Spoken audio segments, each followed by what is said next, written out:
Hallo almal, welkom by vandag se video.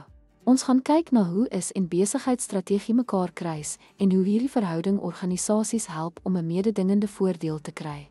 Kom ons delf in hoe is werklik strategiese sukses kan dryf.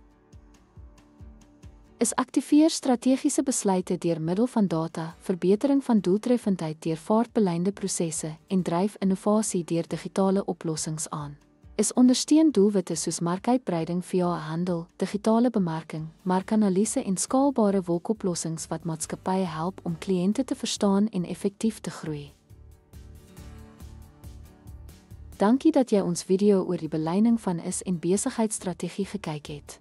Deur hierdie verband te verstaan, help dit besighede om die volle waarde van tegnologie te ontsluit, innovasie te dryf en mededingend te bly.